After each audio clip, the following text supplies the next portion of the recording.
அளவற்ற அருளாளன், நிகரற்ற நிறைந்த அன்பாளன், எல்லாம் வல்ல அல்லாஹுவின் திருப்பெயரை போற்றி அகில உலகத்திற்கு அருட்கொடையாக அருளப்பட்ட அண்ணல் நபிகள் நாயகம் ஸல்லல்லாஹு அலைஹி வஸல்லம் அவர்களை போற்றி எனதுரையை ஆரம்பம் செய்கின்றேன். கண்ணியமிக்க அல்லாஹுவின் நல்லடியார்களே,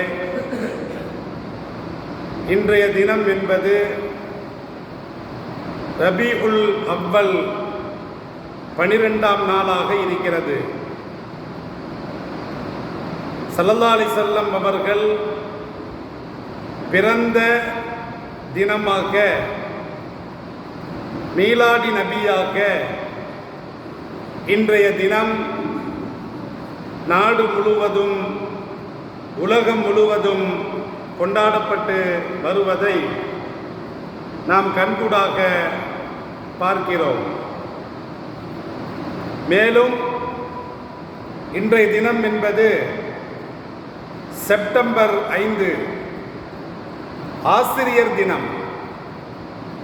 தேசம் முழுவதும் ஆசிரியர் தினம் அனுஷ்டிக்கப்பட்டு கடைபிடிக்கப்பட்டு வருகிறது. அப்ப இந்தியாவை பொறுத்த அளவில்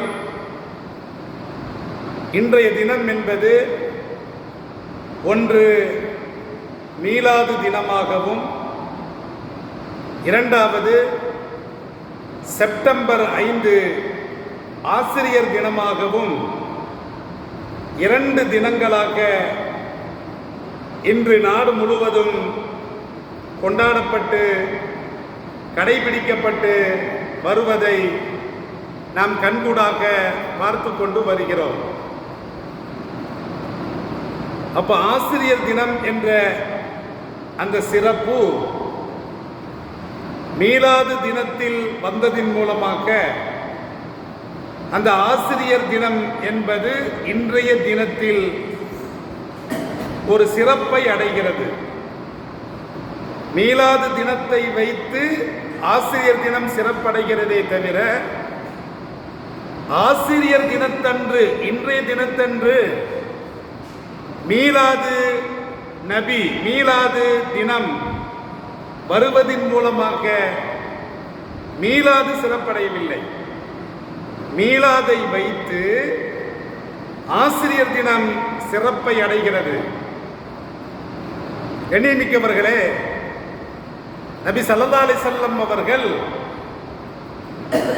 ரபீஉல் அவ்வல் பிறை 12 இந்த உலகத்தில் பிறந்தார்கள். பிறந்த தினம். அதோடு மாத்திரமல்ல,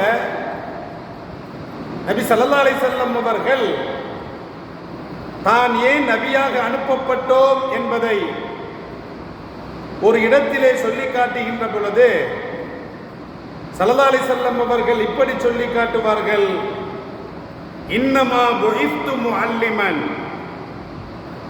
நான் இந்த உலகத்தில் நபியாக அனுப்பப்பட்டிருக்கிறேன். மேலும் மக்களுக்கு கல்வி ஞானத்தை புகட்டக்கூடிய, கல்வி ஞானத்தை கற்றுக் கொடுக்கக்கூடிய ஒரு ஆசிரியராகவும் நான் இந்த உலகத்தில் அனுப்பப்பட்டிருக்கிறேன் என்று ஸல்லல்லாஹு அலைஹி வஸல்லம் அவர்கள் சொல்லுவார்கள். அப்ப மீலாது தினம், ஆசிரியர் தினம், இந்த 2 தினங்களுமே ஸல்லல்லாஹு அலைஹி வஸல்லம் அவர்களுக்கு ரொம்ப பொருத்தமாகவே இருக்கிறது. கண்ணியமிக்கவர்களே, ரபீஉல் அவ்வல் பிறை 12 ஸல்லல்லாஹு அலைஹி வஸல்லம் அவர்கள் பிறந்தாலும் இந்த உலகத்தில் அவர்களுடைய பணி என்பது மார்க்கத்தை, குர்ஆனை, ஹதீஸ் ஞானத்தை, மார்க்க சட்ட திட்டங்களை, ஏகத்துவத்தை, இறைவனுடைய வல்லமையை, இஸ்லாமிய கோட்பாடுகளை, இஸ்லாமிய கொள்கைகளை மக்களுக்கு கற்றுக் கொடுக்கக்கூடிய ஒரு ஆசானாக எம்பெருமான் ஸல்லல்லாஹு அலைஹி வஸல்லம் அவர்கள் அனுப்பப்பட்டார்கள். எனவே ஏராளமான விஷயங்களை, கல்வி ஞானங்களை எம் பெருமான் ஸல்லல்லாஹு அலைஹி வஸல்லம் அவர்கள் மக்களுக்கு போதித்தார்கள். மடமையை நீக்கினார்கள், மூட நம்பிக்கையை ஒழித்து கட்டினார்கள், குர்ஆனை போதித்தார்கள். அப்ப கண்ணியமிக்கவர்களே, எம் பெருமான் ஸல்லல்லாஹு அலைஹி வஸல்லம் அவர்கள் மார்க்கத்தையும் ஒரு ஆசிரியராக இருந்து இந்த சமுதாயத்திற்கு, அதையும் தாண்டி உலக மக்களுக்கு மார்க்கத்தின் பல கருத்துக்களை போதித்தார்கள். அறிவு சுடரை, அறிவு தீபத்தை மக்களுக்கு ஏற்றினார்கள். அறிவற்ற நடவடிக்கைகளை ஒழித்து கட்டினார்கள். மூட நம்பிக்கைகளை குழி தோண்டி புதைத்தார்கள். இதற்காக வேண்டித்தான் நபி ஸல்லல்லாஹு அலைஹி வஸல்லம் அவர்கள் இந்த உலகத்திலே அனுப்பப்பட்டார்கள். ஸல்லல்லாஹு அலைஹி வஸல்லம் அவர்களுடைய காலத்திலே சூரிய கிரகணம் ஏற்படுகிறது. இது ஹிஜ்ரி 10ஆம் ஆண்டு ஏற்படுகிறது. அன்றைய தினத்திலே ஸல்லல்லாஹு அலைஹி வஸல்லம் அவர்களுடைய குழந்தை இப்ராஹிம் என்ற அந்த குழந்தை இறந்து விடுகிறது. அப்ப அன்றைய தினத்தில் சூரிய கிரகணம் ஏற்படுகிறது. அப்ப மக்கள் எல்லாம் என்ன பேசிக் கொண்டார்கள் என்று சொன்னால், ஸல்லல்லாஹு அலைஹி வஸல்லம் அவர்களுடைய அந்த குழந்தை இப்ராஹிம் என்ற அந்த குழந்தை அது இறந்து விட்டது. எனவே தான் இன்றைய தினத்திலே சூரிய கிரகணம் ஏற்பட்டிருக்கிறது என்று மக்கள் எல்லாம் பேசிக்கொண்டார்கள். புகாரி ஷரீஃபிலே இந்த ஹதீஸ் பதிவு செய்யப்பட்டிருக்கிறது. ஹதீஸ் நம்பர் 1063. அப்ப ஸல்லல்லாஹு அலைஹி வஸல்லம் அவர்கள் சொல்லுவார்கள், யாருடைய பிறப்புக்காக வேண்டியோ, யாருடைய இறப்புக்காக வேண்டியோ இந்த கிரகணங்கள் ஏற்படுவது கிடையாது. ஸல்லல்லாஹு அலைஹி வஸல்லம் அவர்கள் சொல்லுவார்கள், ஹுமா ஆயத்தானி. இன்னொரு ஹதீஸ் 1047 புகாரி ஷரீஃபிலே பதிவு செய்யப்பட்டிருக்கிறது. ஸல்லல்லாஹு அலைஹி வஸல்லம் அவர்கள் சொல்லுவார்கள், ஹுமா ஆயத்தானி, சூரிய கிரகணமும் சந்திர கிரகணமும் இரண்டும் அத்தாட்சிகளாக இருக்கின்றன. மின் ஆயாத்தில்லா, அல்லாஹ்வுடைய அத்தாட்சிகளில் இரண்டு அத்தாட்சிகளாக இருக்கின்றன. லா யக்ஸிஃபானி லி மௌத்தி அஹதின் வலா லி ஹயாத்திஹி, யாருடைய இறப்புக்காக வேண்டியோ, யாருடைய பிறப்புக்காக வேண்டியோ இந்த சூரிய கிரகணமோ சந்திர கிரகணமோ அது ஏற்படவே படாது. ஸல்லல்லாஹு அலைஹி வஸல்லம் அவர்கள் சொல்றாங்க. அப்ப சஹாபாக்கள் அப்படி அவர்கள் பேசிக்கொண்டதை ஸல்லல்லாஹு அலைஹி வஸல்லம் அவர்கள் அப்பொழுது சொல்லுவார்கள், இப்படி நீங்கள் பேசக்கூடாது, இப்படி நீங்கள் நினைக்க கூடாது, இந்த நம்பிக்கை கூடாது, இது ஒரு மூட நம்பிக்கை என்ற கோணத்திலே எம் பெருமான் ஸல்லல்லாஹு அலைஹி வஸல்லம் அவர்கள் உடனே சொல்லுவார்கள். தன்னை ஒரு பெரிய நபராக காட்டிக் கொள்ளலாம். என் பையன் இப்ராஹிம் இறந்துட்டாரு, அப்ப இறந்ததற்காக வேண்டி இன்றைய தினத்தில் சூரிய கிரகணம் ஏற்பட்டிருக்கிறது என்று ஒரு பொய்யை சொல்லி தன்னை ஒரு பெரிய ஒரு நபராக, தனக்காக வேண்டித்தான், தனது குழந்தை இறப்புக்காக வேண்டித்தான் இந்த உலகத்திலே இப்படிப்பட்ட ஒரு மாற்ற நிகழ்வு, ஒரு அபூர்வ நிகழ்வு ஏற்படுகிறது என்பதை அன்றைய தினத்தில் எழுத்தறிவு படிப்பறிவு இல்லாத அந்த மக்களிடத்திலே இதை சொல்லி ஏமாற்றியிருக்கலாம். ஸல்லல்லாஹு அலைஹி வஸல்லம் அவர்கள் ஏமாற்றினார்களா? அந்த இடத்தில் கூட தன்னை ஒரு பெரிய நபராக காட்டிக்கொள்ளவில்லை. தனது மகனுக்காக வேண்டி இது நடப்பதாக என்று பேசிக்கொண்டதை, நம்ப வந்ததை எம்பெருமான் ஸல்லல்லாஹு அலைஹி வஸல்லம் அவர்கள் குழி தோண்டி புதைத்தார்கள்.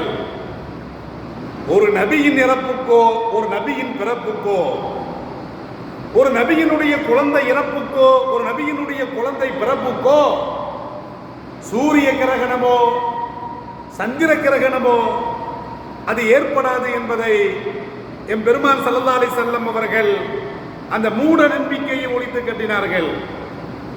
இந்த உலகத்திலே இதற்காக வேண்டித்தான் அனுப்பப்பட்டார்கள். சத்தியத்தை நிலைநாட்டுவதற்காக ஒரு ஆசானாக அனுப்பப்பட்டார்.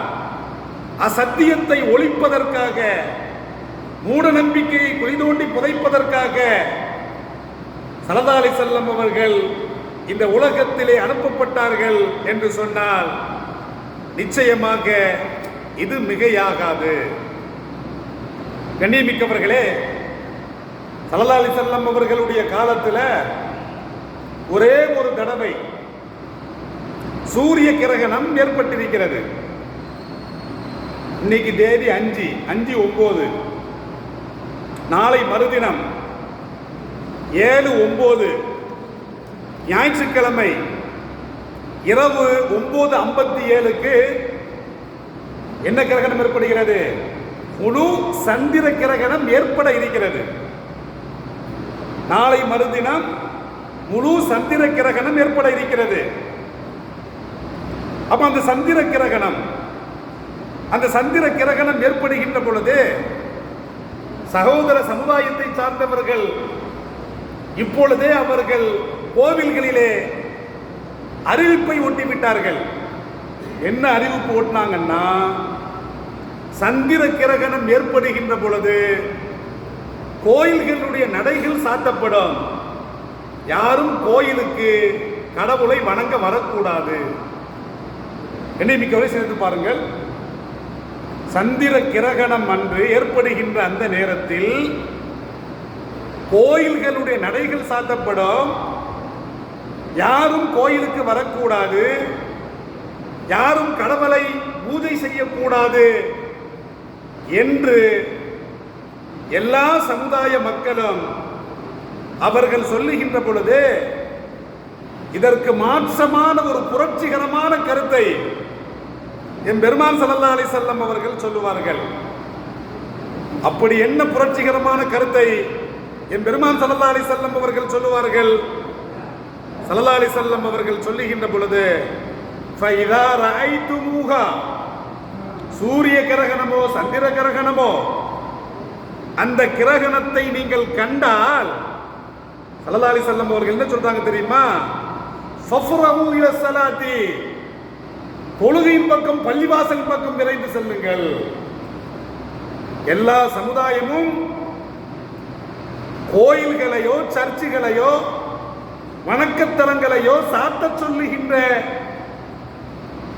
அந்த அறிவற்ற அந்த ஒரு கருத்தை பதிவு செய்கின்ற பொழுது எம்பெருமான் ஸல்லல்லாஹு அலைஹி வஸல்லம் என்ன சொன்னாங்க? சூரிய கிரகணமோ சந்திர கிரகணமோ ஏற்படுகின்ற பொழுது பள்ளிவாசலை சாத்துங்கள் என்று சொன்னார்களா? பள்ளிவாசலுடைய நடைகளை சாத்துங்கள், இழுத்து பூட்டுங்கள் என்று சொன்னார்களா? திறந்து தொழுங்கள் என்று சொன்னார்கள். தொழுகையின் பக்கம் விரைந்து செல்லுங்கள், பள்ளிவாசல் பக்கம் விரைந்து செல்லுங்கள் என்று ஒரு புரட்சிகரமான கருத்தை இந்த உலகத்திலே எந்த நபரும் சொல்லாத ஒரு கருத்தை என் பெருமான் ஸல்லல்லாஹு அலைஹி வஸல்லம் அவர்கள் கற்றுத் தர்றாங்க. கண்ணியமிக்கவர்களே, இது ஆசிரியர் தினம், செப்டம்பர் 5, மீலாடி நபி, நபியின் பிறந்த தினம். நபி அனுப்பப்பட்டது ஆசிரியராக, மூட நம்பிக்கையை ஒழிக்கக்கூடிய ஒரு புரட்சியாளராக என் பெருமான் ஸல்லல்லாஹு அலைஹி வஸல்லம் அவர்கள் இந்த உலகத்திலே அனுப்பப்பட்டார்கள். அப்ப சூரிய கிரகணம் ஏற்பட்டால், சந்திர கிரகணம் ஏற்பட்டால் என்ன செய்வது? அழகான ஒரு அறிவு ஞானத்தை என் பெருமான் ஸல்லல்லாஹு அலைஹி வஸல்லம் அவர்கள் இந்த சமுதாய மக்களுக்கு கற்றுத் தருவார்கள். ஸல்லல்லாஹு அலைஹி வஸல்லம் அவர்களுடைய ஜீவிய காலத்தில் ஒரே ஒரு தடவை தான் என்ன கிரகணம் ஏற்பட்டது? சூரிய கிரகணம். பகல்ல ஏற்பட்ட சூரிய கிரகணம், இரவுல ஏற்பட்ட சந்திர கிரகணம். அப்ப ஸல்லல்லாஹு அலைஹி வஸல்லம் அவருடைய காலத்தில் ஒரே ஒரு தடவை சூரிய கிரகணம் ஏற்பட்டது. ஹிஜ்ரி 10ஆம் ஆண்டு ஏற்பட்டது. சூரிய கிரகணம் அபூர்வமாக ஏற்படும், அடிக்கடி ஏற்படாது. ஆனால் சந்திர கிரகணம் அடிக்கடி ஏற்படும். எனவே தான் ஸல்லல்லாஹு அலைஹி வஸல்லம் காலத்தில் சூரிய கிரகணம் அபூர்வமாக அவர்களுடைய காலத்தில் ஏற்பட்டதின் மூலமாக என்ன செய்ய வேண்டும்? மூட நம்பிக்கையில் பள்ளிவாசலை இழுத்து மூட வேண்டுமா? கண்ணியமிக்கவர்களே, ஸல்லல்லாஹு அலைஹி வஸல்லம் அவர்கள் பள்ளிவாசலுக்கு வந்து தொழுதார்கள். புகாரி ஷரீஃபிலே ஹதீஸ் நம்பர் 1044, ஹதீஸ் நம்பர் அன்னை ஆயிஷா சித்திகா ரலியல்லாஹு தஆலா அன்ஹா அவர்கள் அறிவிக்கக்கூடிய செய்தி.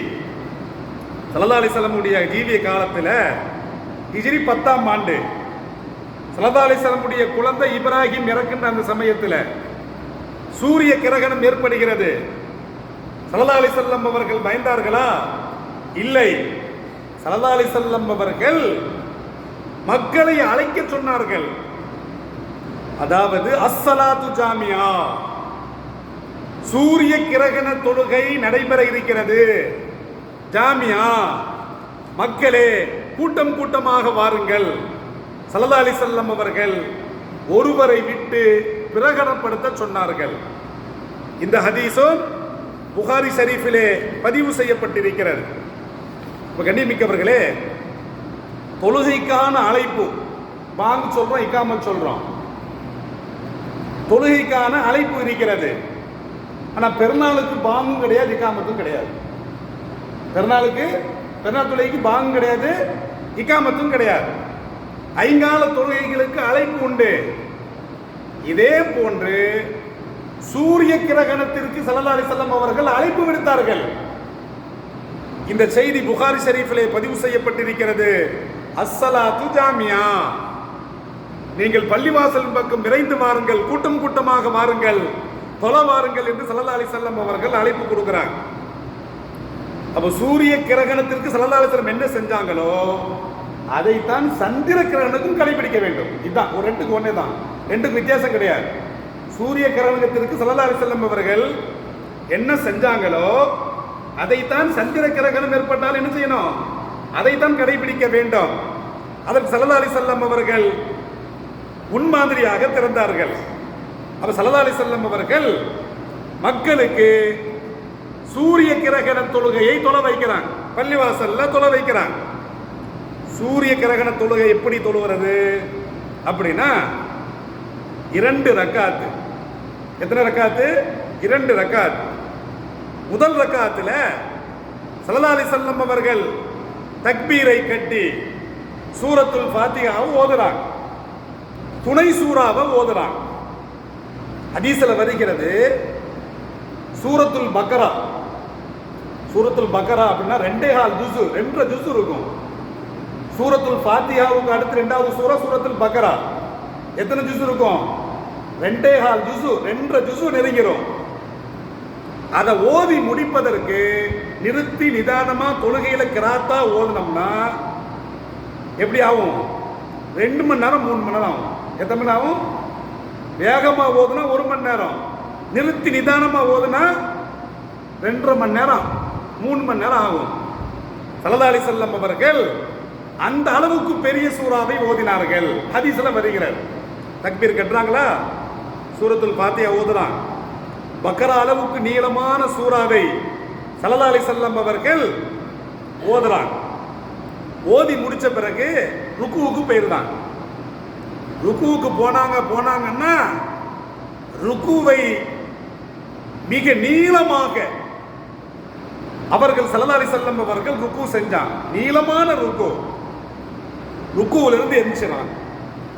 ருக்குவிலிருந்து எஞ்ச பிறகு நாம் என்ன செய்வோம்? நேரா சாதாரண தொழுகையில சஜிதாவுக்கு போவோம். ஸல்லல்லாஹு அலைஹி வஸல்லம் அவர்கள் சஜிதாவுக்கு போகல, திரும்பவும் ருக்குவிலிருந்து எழுந்து சூரத்துல் ஃபாத்திஹாவை ஓதி சூரத்துல் பக்கரா அளவுக்கு இல்லை, அதை விட கொஞ்சம், சூரத்துல் பக்கரா 2 ஜுஸ் இருக்குன்னா அதை விட கொஞ்சம் 2 ஜுஸ்னு வைங்க, அந்த அளவுக்கு முதல் ரக்காத்துல 2 ருக்கு செய்யறாங்க. முதல் ரக்காத்துல முதல் ருக்கு முடிஞ்ச பிறகு எந்திரிச்சு சஜிதாவுக்கு போகாம ஸல்லல்லாஹு அலைஹி வஸல்லம் அவர்கள் என்ன செய்றாங்க? திரும்பவும் சூரத்துல் ஃபாத்திஹாவை ஓதி திரும்பவும் நீளமான அந்த சூறாவை ஓதுறாங்க. அப்போ ஓதிட்டு 2வது ருக்குக்கு போறாங்க. 2 ருக்கு, ஒரு ரக்காத்துல 2 ருக்கு முடிஞ்சதா? முடிஞ்ச பிறகு சஜிதா 2 சஜிதா எல்லா தொழுகையிலுமே. அப்ப ஸல்லல்லாஹு அலைஹி வஸல்லம் அவர்கள் சஜிதாவையும் நீளமாக செய்யறாங்க, 2 சஜிதாவையும். ஒரு ரக்காத் முடிஞ்சு போச்சு. அப்ப முதல் ரக்காத்துல 2 ருக்கு 2 சஜிதா. 2வது ரக்காத்துக்கு எந்திக்கிறாங்க. ஸல்லல்லாஹு அலைஹி வஸல்லம் அவர்கள் 2வது ரக்காத்துல சூரத்துல் ஃபாத்திஹா ஓதி முதல் ரக்காத்துல நீளமான சூரா ஓதுனாங்களே அதை விட கொஞ்சம் குறைச்சி, அப்ப 2வது ரக்காத்துல ஸல்லல்லாஹு அலைஹி வஸல்லம் அவர்கள் ஓதி சூரத்துல் ஃபாத்திஹாவையும் துணை சூறாவையும் ஓதிட்டு ஸல்லல்லாஹு அலைஹி வஸல்லம் அவர்கள் என்ன செய்றாங்கன்னா ருக்குவுக்கு போறாங்க. அந்த ருக்குவை முதல் ரக்காத்துல ருக்கு செஞ்சாங்களா அதை விட குறைவா செய்யறாங்க. அப்ப 2வது ரக்காத்துல ருக்குவுல எந்திச்சு ருக்குவுக்கு போயிட்டு ஸல்லல்லாஹு எந்திரிச்சு நிற்கிறாங்க. எந்திரிச்சு நிற்ற பிறகு சஜிதாவுக்கு போகல. 2வது ரக்காத்திலையும் திரும்ப சூரத்துல் ஃபாத்திஹா துணை சூறா ஓதிட்டு இந்த முதல் ரக்காத்துல ஸல்லல்லாஹு அலைஹி வஸல்லம் ஓதியதை விட குறைவாக 2வது ரக்காத்துல ஸல்லல்லாஹு அலைஹி வஸல்லம் அவர்கள் ஓதுறாங்க. ஓதிட்டு திரும்ப ருக்குவுக்கு போறாங்க. அப்போ முதல்லையும் 2 ருக்கு, 2வது ரக்காத்திலையும் 2 ருக்கு. அதுக்கப்புறம் ருக்குல செஞ்ச பிறகு ஸல்லல்லாஹு அலைஹி வஸல்லம் எங்க போறாங்க? சஜிதாக்கு போறாங்க. அப்ப எத்தனை சஜிதா எத்தனை ருக்கு? இந்த 2 ரக்காத்துல 4 ருக்கு 4 சஜிதா. ஸல்லல்லாஹு அலைஹி வஸல்லம் அவர்கள் இப்படி அவர்கள் தொழுகை நடத்தினார்கள். இந்த சமயத்தில் இந்த தொழுகைக்கு பெண்கள் கலந்து கொள்ளலாமா என்று பார்த்தால் நிச்சயமாக கலந்து கொள்ளலாம். புகாரி ஷரீஃபிலே ஒரு ஹதீஸ் பதிவு செய்யப்பட்டிருக்கிறது. அஸ்மா அவர்கள் என்ன செய்றாங்கன்னா, இந்த சூரிய கிரகணம் ஏற்பட்ட அந்த சமயத்தில் தமது சகோதரி ஆயிஷாவை பார்க்க வர்றாங்க. ஆயிஷாவை பார்க்க வருகின்ற பொழுது மக்கள் எல்லாம் பார்த்தா ஸல்லல்லாஹு அலைஹி வஸல்லம் அவர்களுக்கு பின்னால் அணிதிரண்டு தொழுகைக்காக நிற்கிறாங்க. அப்ப நேர கேட்கிறாங்க, ஆயிஷாட்ட கேட்கிறாங்க, என்ன மக்கள் எல்லாம் கூட்டமா இருக்குது அப்படின்னு. அஸ்மா அவர்கள் ஆயிஷா விட்ட கேட்கும் பொழுது ஆயிஷா ரலியல்லாஹு தஆலா அன்ஹா அவர்கள் வானத்தை இப்படி பார்க்கறாங்க. ஏன்னா அவங்க தொழுகையில் இருக்கிறாங்க, வானத்தை இப்படி பார்க்கறாங்க. அப்ப வானத்தை பார்த்து அவங்க சமிக்கை செய்யறாங்க, இன்னைக்கு சூரிய கிரகணம் ஏற்பட்டிருக்கிறது அப்படின்னு. அப்ப அதனால மக்கள் என்ன செய்யறாங்கன்னா, மக்கள் தொழுகிறார்கள் அப்படின்னு சமிக்கை செய்யறாங்க. அஸ்மா அவர்களும் தொழுகையில ஈடுபடுதாங்க, மயங்கியே விழுந்துட்டாங்க. அப்ப எந்த அளவுக்கு நீளமாக தொலை வைத்திருப்பார்கள். கடைசியில் தொழுகை முடிஞ்ச பிறகு அந்த அம்மா தண்ணி வார் கொண்டு வந்துச்சு, தோல் பையில தண்ணி கொண்டு வந்துச்சு. தொழுகை முடிந்த பிறகு அவர்கள் கொண்டு வந்த இடுப்பிலே தொங்க போட்ட அந்த தோல் பையில் இருக்கக்கூடிய தண்ணியை வீழ்த்தி தான் தொழிச்சாங்க. அந்த அளவுக்கு உழுதுட்டாங்க நீளமாக. என் பெருமான் ஸல்லல்லாஹு அலைஹி வஸல்லம் அவர்கள் தொலை வச்சாங்க. அந்த தொழுகையில ஆயிஷா அவர்களும் அஸ்மா ரலியல்லாஹு தஆலா அன்ஹா அவர்களும் எப்படி கலந்துக்கிட்டாங்கன்னா, அவர்களுடைய இல்லத்தில் வச்சு கலந்துக்கிட்டாங்க. மஸ்ஜிது நபவியும் ஸல்லல்லாஹு அலைஹி வஸல்லம் வீடு ஒன்னா தான் இருக்கும். ஸல்லல்லாஹு அலைஹி வஸல்லம் அவர்களுடைய வீடும் மஸ்ஜிது நபி ஒன்னா தான் இருக்கும். மக்கள் எல்லாம் பள்ளிவாசல் மஸ்ஜித் நபியில தொழுகின்ற பொழுது அன்னை அஸ்மா ரலியல்லாஹு தஆலா அன்ஹா அவர்களும் அன்னை ஆயிஷா சித்திகா அவர்களும் வீட்டில் இருந்து தொழுதாங்க. இந்த ஹதீஸும் புகாரி ஷரீஃபிலே பதிவு செய்யப்பட்டிருக்கிறது. அப்ப ஸல்லல்லாஹு அலைஹி வஸல்லம் அவர்கள் எந்த அளவுக்கு தொலை வைத்தார்கள் என்று சொன்னால், அந்த சூரிய கிரகணம் விலகின்ற வரைக்கும் என் பெருமான் ஸல்லல்லாஹு அலைஹி வஸல்லம் அவர்கள் தொலை வைத்தார்கள். அப்ப சூரிய கிரகணம் ஏற்பட்டால் கோயில்களை சாத்தக்கூடிய நேரத்தில் இஸ்லாம் பள்ளிவாசலை திறக்க சொன்னது ஃபதுவுல்லா, அல்லாஹ்விடத்தில் துஆ செய்யுங்க. அல்லாஹ் கப்பிரு, அல்லாஹ் அக்பர், அல்லாஹ்வை நீங்கள் தக்பீர் சொல்லுங்கள். வஸல்லு, தொழுகையில ஈடுபடுங்க. வதஸத்தகு, தான தர்மம் பண்ணுங்க. ஏன்னா இது கியாமத் நாளுடைய அடையாளம். ஸல்லல்லாஹு அலைஹி வஸல்லம் அவர்கள் இந்த சூரிய கிரகணம் ஏற்பட்ட பொழுது சூரத்துல் கியாமா என்ற அந்த சூரா வருகிறது. அதிலே 5வது வசனம் வஹஸஃபல் கமரு. ஸல்லல்லாஹு அலைஹி வஸல்லம் அவர்கள் இந்த வசனத்தை ஓதி காட்டினார்கள். ஹஸஃபல் கமர் அப்படின்னா அந்த சந்திரன் ஒளி இழக்கின்ற பொழுது, ஜுமியா ஷம்சு வல் கமரு, சூரியனும் சந்திரனும் ஒன்று சேர்க்கப்படும் பொழுது அப்ப கியாமத் நாள் வந்துவிடும் என்று எல்லாம் அல்ல அல்லாஹ் அல் குர்ஆன்ல சொல்லி காட்டுறான். அப்ப இந்த வசனத்தை என் பெருமான் ஸல்லல்லாஹு அலைஹி வஸல்லம் அவர்கள் ஓதி காட்டினாங்க. அப்ப என்ன செய்யணும் அப்படின்னா, இஸ்திக்ஃபார் செய்யணும், துஆ செய்யணும், தான தர்மம் பண்ணணும், தொழுகையில ஈடுபடணும். இதைத்தான் செய்யணும். கண்ணியமிக்கவர்களே, மற்றவர்கள் ஆலயங்களை மூடுகின்ற சமயத்தில் இஸ்லாம் ஆலயத்தை திறக்க சொன்னது, பள்ளிவாசலை திறக்க சொன்னது. ஸல்லல்லாஹு அலைஹி வஸல்லம் அவர்கள் இப்படித்தான் ஸல்லல்லாஹு அலைஹி வஸல்லம் அவர்கள் இதிலே நடந்து கொண்டார்கள். ஏனென்று சொன்னால், நாளைக்கு மறுநாள் அப்போ சந்திர கிரகணம் ஏற்படுகிறது. எப்போ டைம் எப்போ போட்டிருக்காங்கன்னா 9:57 அந்த பூமியினுடைய நிழல் சந்திரனில் படுகின்ற பொழுது அந்த சந்திரனுடைய ஒளி பூமிக்கு வராது. இந்த சந்திர கிரகணம் முழு பௌர்ணமி அன்று தான் பெரும்பாலும் நடைபெறும். அப்ப சந்திரனுடைய அந்த முழு ஒளியை மறைத்தால் முழு சந்திர கிரகணம், பாதி மறைத்தால் பாதி சந்திர கிரகணம். அது நாளை மறுதினம் ஏற்பட போகிறது, 9:57 ஏற்பட போகிறது என்று அறிஞர்கள் சொல்றார். கிட்டத்தட்ட 11 மணியிலிருந்து 12:30 மணி வரைக்கும் ஒரு 85 நிமிடங்கள் அந்த சந்திர கிரகணம் ஏற்படலாம். சில பேர் சந்திர கிரகணம் ஏற்படுகின்ற பொழுது, சூரிய கிரகணம் ஏற்படுகின்ற பொழுது கண்ணால பார்த்தா நோய் வந்துடும். அது மூட நம்பிக்கை, அது இஸ்லாத்தில் கிடையவே கிடையாது. வெறும் கண்ணால கூட பார்க்கலாம். இது எப்போது முடியும் என்று சொன்னால், அதிகாலை 1:27 1:30 மணிக்கு இது சாப்டர் க்ளோஸ். நாளைக்கு மறுதினம் நடைபெற போகிறது. முழு சந்திர கிரகணம் ஏற்பட போகிறது. அப்ப சந்திர கிரகணம் என்று சொன்னால், அந்த பூமி, சூரியன், அந்த சந்திரன், அந்த மூன்றுமே ஒரே நேர்கோட்டில் வருகின்ற பொழுது அது என்ன ஆகும் அப்படின்னா, அந்த பூமியினுடைய நிழல் இருக்குல்ல, அதாவது சூரியன், அதுக்கப்புறம் பூமி, அதுக்கப்புறம் சந்திரன் ஒரே நேர்கோட்டில் வருகின்ற பொழுது என்ன ஆகும் அப்படின்னா, இந்த பூமி அதனுடைய நிழல் என்பது அந்த சந்திரனில் பட்டு சந்திரனுடைய ஒளியை அப்படியே மறைத்து விடுகிறது. நேர்கோட்டில் வருகிறதா? அப்ப பூமியினுடைய அந்த சந்திரன், அந்த அதாவது சூரியனுடைய அந்த வெயில் இந்த பூமியில படுகிறது. அப்ப வெயில் படுகின்ற பொழுது பூமியினுடைய நிழல் அப்படி சந்திரனில் பட்டு முழு சந்திரனையும் இந்த பூமிக்கு ஒளி வர விடாமல் அப்படியே முழுவதுமாக மறைக்கின்ற பொழுது என்ன ஏற்படுகிறது? சந்திர கிரகணம் ஏற்படுகிறது. இது ஒண்ணு. சூரிய கிரகணம் அது என்ன அப்படின்னா, அப்போ பூமி, சூரியன், சந்திரன் ஒவ்வொரு கோள்களுமே அது தன்னை சுற்றி வருகிறது. அப்போ சந்திரன் பூமியை சுற்றி வருகின்ற பொழுது அந்த சூரியனுக்கும் பூமிக்கும் இடையே என்ன அப்படின்னா, அந்த தடுப்பு ஏற்படுகின்ற பொழுது என்ன ஆகும் அப்படின்னா, அந்த சூரிய ஒளி பூமியில படாது. அப்ப இருளா போயிடும். இது சூரிய கிரகணம். அப்ப சூரிய கிரகணம், சந்திர கிரகணம், இந்த 2 கிரகணங்களுமே அல்லாஹ்வுடைய அத்தாட்சி என்று எல்லாம் அல்ல அல்லாஹ் அல் குர்ஆனிலே சொல்லி காட்டுகிறான். நபி ஸல்லல்லாஹு அலைஹி வஸல்லம் அவர்களும் சொல்லி காட்டுறாங்க. அப்ப இது வருகின்ற பொழுது நீங்கள் தொழுகையில் ஈடுபட வேண்டாம். இதைத்தான் இஸ்லாம் சொல்லுகிறது. இப்படி தொழுகை வருவதற்கு முன்னால நீங்கள் தான தர்மங்களை பண்ணணும். ஏன்னா இது கியாமத் நாளுடைய அடையாளம். கியாமத் நாள் வந்து விட்டதோ என்று சஹாபாக்கள் கேட்டாங்க.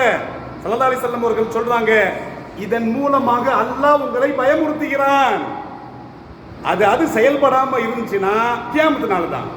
அதான் குர்ஆன்ல சொல்றான், வஜுமியா ஷம்சு வல் கமரு, சூரியனையும் சந்திரனையும் இரண்டும் ஒன்றாக சேர்த்தோம்னா, ஏங்காம போனோம்னா, எஸ் அலு ஐயான யௌமுல் கியாமா, அதான் கியாமத் நாளுடைய அடையாளம். அல்லாஹ்வை பயந்து கொள்ளுங்கள். அப்ப தான தர்மங்கள் பண்ணுங்கள், பாவ மன்னிப்பு கோருங்கள், அப்ப தொழுகையின் பக்கம் பாருங்கள், அப்ப இஸ்திக்ஃபார் செய்யுங்க, திக்ர் செய்யுங்க, அப்ப அல்லாஹ்வை மிகைப்படுத்துங்க, சுப்ஹானல்லாஹ் சொல்லுங்க, அல்ஹம்துலில்லாஹ் சொல்லுங்க, அல்லாஹ் அக்பர் சொல்லுங்க. இதைத்தான் நபி ஸல்லல்லாஹு அலைஹி வஸல்லம் அவர்கள் கற்றுத்தர்றாங்க. இந்த தொழுகையில ஆண்களும் கலந்து கொள்ளலாம், பெண்களும் கலந்து கொள்ளலாம். இந்த தொழுகை என்பது சுன்னத் முஅக்கதா, இஸ்லாம் வலியுறுத்துகிறது. எனவே இன்ஷா அல்லாஹ் இப்படிப்பட்ட நிகழ்வுகள் வருகின்ற பொழுது நாம் மூட நம்பிக்கையில் இருந்து நாம் வீட்டில் சாத்திருக்க கூடாது, நாம் பள்ளிவாசல் பக்கம் வர வேண்டும் என்று இஸ்லாம் சொல்லி காட்டுகிறது. அந்த அடிப்படையில் இதை இப்படி அணுக வேண்டும் என்று ஸல்லல்லாஹு அலைஹி வஸல்லம் அவர்கள் கற்றுத் தருவார்கள். எனவே சூரிய கிரகணையும் சந்திர கிரகணையும் ஸல்லல்லாஹு அலைஹி வஸல்லம் பார்வையில் அணுகி நாம் எல்லாம் அல்ல அல்லாஹ்விற்கு சிறந்த அடியார்களாக வாழ்வதற்கு வல்ல இறைவன் தௌஃபீக்